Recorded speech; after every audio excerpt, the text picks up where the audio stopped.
Hey there, I'm G, and welcome to The Next Level. Now, while this might not be the debut episode of The Next Level, I figured in the meantime I'd give you guys a good video about this. This is the CyberGadget RetroFreak 12-in-1 HD console. Now, this guy straight from Japan, I have actually had on my radar for quite a while, and a lot of been wondering, should I get it, should I not? Thanks to a little bit of help from my buddy Rival the Amateur Gamer, thanks again so much Cisco.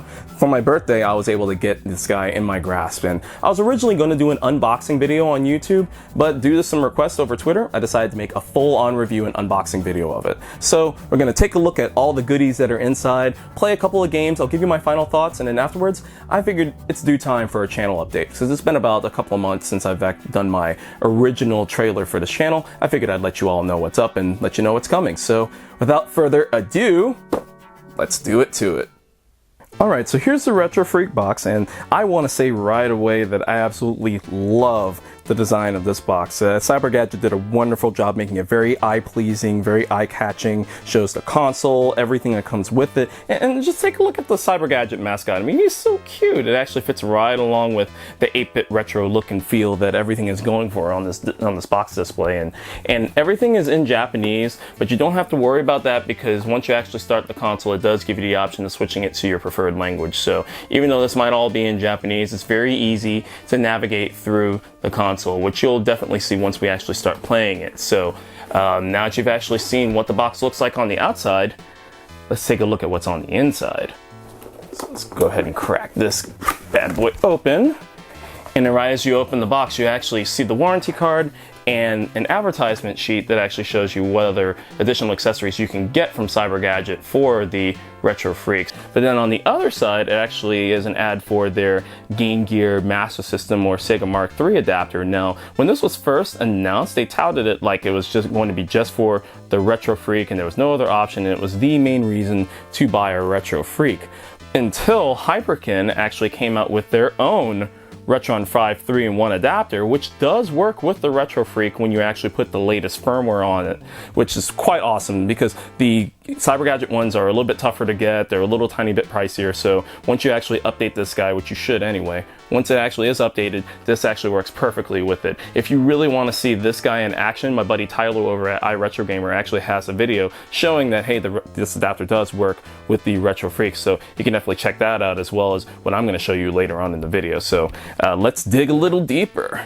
Dig a little deeper. Let's see here. Now, I will talk about the design of the RetroFreak itself, because when I first saw it, I wasn't completely sold on it. I thought it looked very minimal. I was just like, it just looks kind of blah, but then actually seeing it, going on with the word that you're gonna hear me say quite often, very cute. It's very compact, it's very clean, the way that it looks too. Now, there are other colors available. There is a black version, there is a special Famicom colored version, which is gray and red, but they're significantly pricier because the red one, I believe, was an Amazon Japan exclusive, I think. But yeah, they're a little bit tougher to find and a little bit more expensive, so I was fine with just the white. I was cool with that. So let's go ahead and take a look at the ports here. So you've got your ports for your Super Famicom, Sega Genesis, Mega Drive, Super Nintendo, and Famicom. Now, one bummer I will say off the bat, unfortunately, is that out of the box, the RetroFreak does not play NES games. CyberGadget does sell an adapter, but since it's just a pass-through, there are other adapters that will actually work perfectly fine on it. You've got your Game Boy Color, Game Boy, and Game Boy Advance slot right on the front, along with 3 USB ports, which that's another question I had too, is that why only 3? Why didn't they do 4? Because you think for games like Mega Bomberman and like, say, F1 Race on the Game Boy, just other random games like that that actually have 4 players, so why 3? I just think it was kind of odd. Now, I'm not sure if maybe USB hubs might work with it, possibly, or that even works altogether. So let me know in the comments if anybody knows about that, because I honestly haven't tried it yet, but I will. And then of course the coup de grace, the TurboGrafx, PC Engine, and Super Graphics slot, which that was the biggest reason why I decided to buy a RetroFreak, because I am a complete noob when it comes to TurboGrafx. So being able to play it in high definition, now I know some of the games are kind of pricey, but I'm willing to go down that that torrid rabbit hole. So yeah, Turbo, here I come. Here's your power port, a micro SD card slot, which is more than just for updating the RetroFreak. You can also dump your cartridges the ROMs of your cartridges directly onto the micro SD card slot, which is pretty awesome. From what I read, don't buy a SD card slot that's more than 32 gigs and format it in FAT32, so that way you know that it'll work perfectly. And then of course your HDMI slot, which the HDMI output will port 720p. It'll output 720p, no 1080p, unfortunately. And then of course your power adapter, which this is just essentially the brain of it. This is what runs all of the emulation out from the console itself. So it's very lightweight and it feels super sturdy. Unlike the Retron 5 where, like, you know, I shake it and I feel that there's actually movable parts. With the Retro Freak, it just feels very well built, very sturdy. So yeah, that's the console. Let's go ahead and move on to the other accessories that are in the box as well. So let's go on and go to the cords. You got your mini USB and you've got your HDMI cords. It's kind of a short HDMI cord, unfortunately, but I got HDMI cords everywhere, so that's no big deal. And then the controller. Now, let's talk about the controller for a moment. So the controller, I found actually really wasn't bad. It goes with the same look and feel of Super Nintendo, just like the whole Retro Freak is supposed to look like, or at least that's what I think CyberGadget was going for. You got your X, Y, A, B, L, and R buttons, just like the Super Nintendo. It feels very sturdy, just like the others as well. The only downside that I kind of have with it is the kind of flat feel on the back. There's no real hook to actually sink your holds into. That was kind of my problem with the original NES controller, is that it was just very flat and boxy. So I'm one of the few people that actually prefer the dog bone over the standard NES controller. But all in all, it's a pretty solid controller. The buttons are very sturdy, it feels right, and I will say this, it is light years better, way better than the Retron 5 controller that comes with it. That one, just throw it in the garbage and just use your regular controllers for that. And then the last two pieces are going to be the controller adapter. Now, I was actually kind of surprised at this too, because I imagined that this was actually going to be bigger. I thought that it was going to be a much longer port considering all of them, but then I realized it's only for one player. So there's your port that actually connects to the Retro Freak. You got your Super Famicom, Super Nintendo, Nintendo, Famicom, Sega Genesis, and for the TurboGrafx, which I guess I'm going to need to buy a turbo controller now. But yeah, that's the controller adapter. You can buy them separate. I may get a second one, but I highly doubt it. I mean, considering that I've got other controllers that'll work just fine with it, so. And then of course the power adapter. Now I did hear that some users of the Retro Freak were experiencing some overheating issues, so, but anybody that I know that's personally bought one hasn't had this problem yet, so, because from what I heard it was fixed with a firmware upgrade. So yeah, nothing really special about that, it's just your power adapter. So I know you guys don't want to sit and look at an empty box, so hey, let's play some games and see how it comes out. So before I get started with the gameplay, I have a quick update. Right after I finished the unboxing footage I made for this video, I happened to pick up one of these guys for super cheap on eBay. This is the official cartridge converter for the Retro Freak, so that way you can play American NTSC and PAL cartridges, because the Famicom slot, actually, of course, the cartridges are a different size and it won't fit in the Famicom slot. So while this is only a pass-through, I actually managed to get it for 10 bucks, so I figured, why not get the official, you know? So let's go ahead and open this bad boy up, and there really isn't much to it. It's just your basic pass-through adapter, so you can actually slide it right into the slot, cartridge pops on the inside. Once you pop it in, the Retro Freak reads it. Now, unlike the pins on the Retro Freak, which actually do have a little bit of a snug feeling, this cartridge adapter actually fits in fairly simple. So it clicks in just like that, and you don't have to wiggle it or to try to get it out, it just pops right out. So pretty cool, but again, very basic, but it gets the job done. So, all right, let's get to the games. I was going to give my thoughts on the menu and the interface of the Retro Freak, and while it works well enough, I figured for the sake of time, most of you would rather see how the games play, so let's jump right in, shall we? Let's start with a Famicom game, and since I only own a few of them, let's test out Transformers: Mystery of Convoy. I'm sure most of you already know the story of how insanely difficult this game is, and honestly I can't really add any more thoughts that haven't been said a billion times already, so let's just see the footage. Yep, everything seems to be spot on. No lag, no craziness, no glitches, nothing like that. It's just me being trashed at a trash game. Yep. Let's move on to a US NES game using the cartridge converter. Here's Shatterhand. This game, man, it's a great, fast-paced, and fun platformer that's just to be expected from Natsume.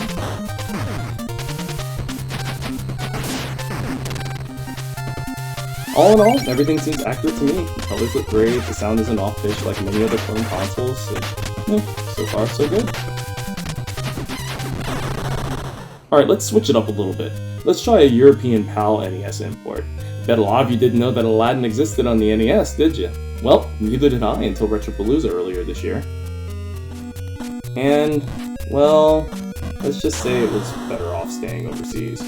I applaud Virgin for trying to port the outstanding Genesis game here, but it's just terrible. The controls are sloppy, sound effects are ear-grating, and the jumping mechanic, platforming is just completely broken. Next. Ah, that's much better. One of my all-time favorites, Contra 3 The Alien Wars and the Super Nintendo. Now this is a game that's been known to be temperamental in all-in-one consoles, but it seems to work without a hitch on the Retro Freak. I remember when I bought my Retron 5 and it wouldn't boot until an update patch fixed it, but silky smooth playback here. Man, I love this game so much. Easily my favorite Contra game ever. Let's set up the Game Boy next with Ninja Gaiden Shadow. I just picked up this game not too long ago, and it was one of the few Ninja Gaiden games I've never played, and so far from what I've played, it's pretty faithful to its NES weapon. Game Boy games look exceptionally sharp on the Retro 3, even cleaner than I thought they did on the Retron 5.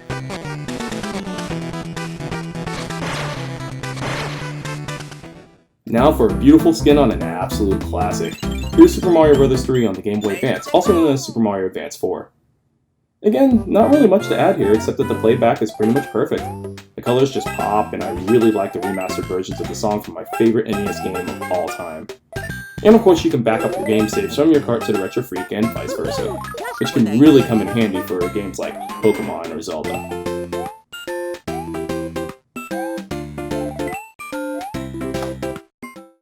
Alright, it's time for some Sega! Starting off with Ghouls and Ghosts for the Master System. Again, I'm using the Retron 5 Master System and Game Gear adapter in my Retro Freak. I will note that the Power Base Converter and the Stone Age Gamer Power Base Mini will work with the Retro Freak as well, but I wouldn't recommend the Sega Power Base Converter since, like it does on the Retron 5, it tends to lock in the cartridge slot pretty tightly. And while this may be only an okay, so-so port of the arcade quarter muncher, playback seems perfectly fine here. Game's still hard as hell.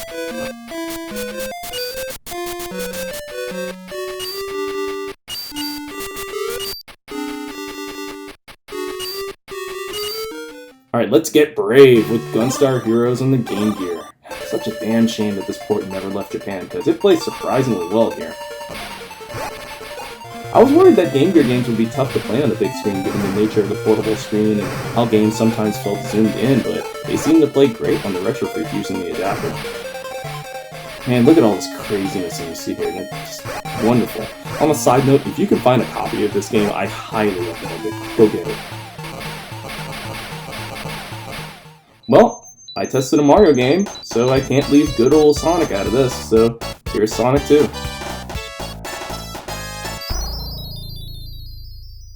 I read some comments online that Sonic games can sometimes stutter and hiccup in other clone consoles, but I had no problems at all with any of the Sonic games that I tested on the Retro Freak. Yes, even Sonic 3D Blast. As Sonic says, it's way past cool!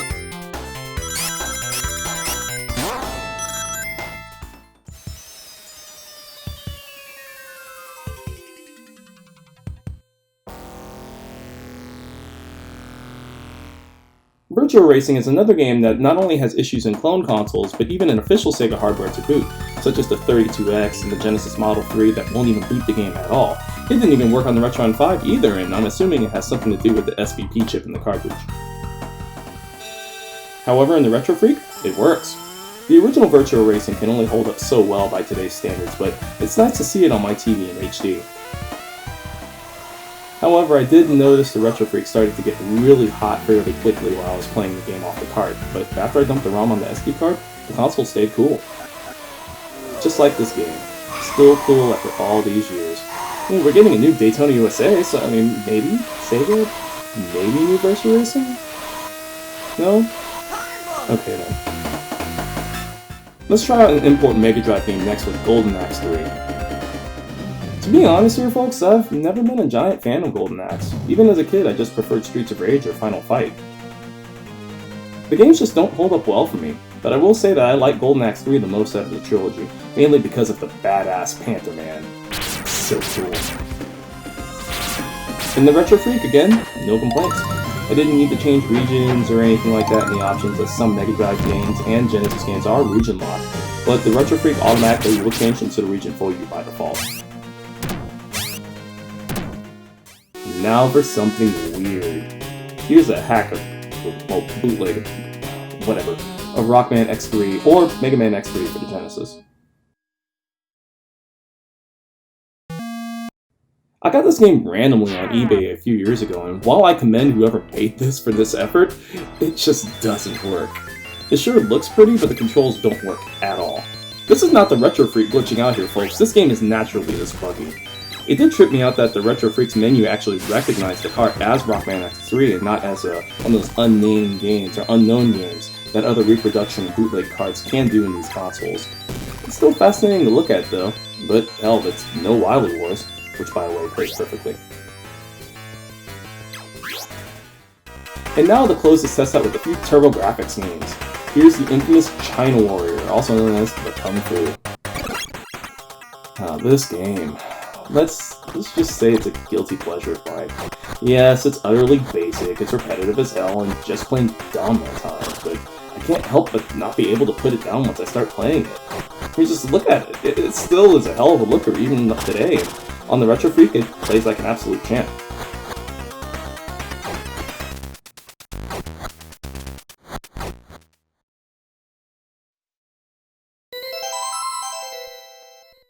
And last but not least, let's try out the very first PC Engine game that I wanted to import, Konami's Salamander, not to be confused with Life Force on the NES, of course. This game is just beautiful to look at, and even though just like any karate shmup, it's hard as nails, but what more can I say here? The Retro Freak has pretty much nailed every game that I've tested so far. I mean, by no means can I test everything that I have, but I will say, so far as my experience goes, the Retro Freak is G approved. So yeah, that's the Retro Freak in all of its glory, and so far so good. I'm really digging it. And have any of you gotten a chance to play a Retro Freak or own one, or have actually had some experiences, or maybe even any problems with it? Let me know in the comment section what your thoughts are, because I'm really enjoying it. In fact, it's kind of the seed that's planting for me to slowly become a TurboGrafx fan, so I'm pretty excited about that. All in all, I still think it's a better alternative to the Retron 5, even though it costs a little more. It's just built better, it plays better, the controller is better. Overall, it's worth the asking price on it, especially if you're big into TurboGrafx or PC Engine games. So far, it's G approved.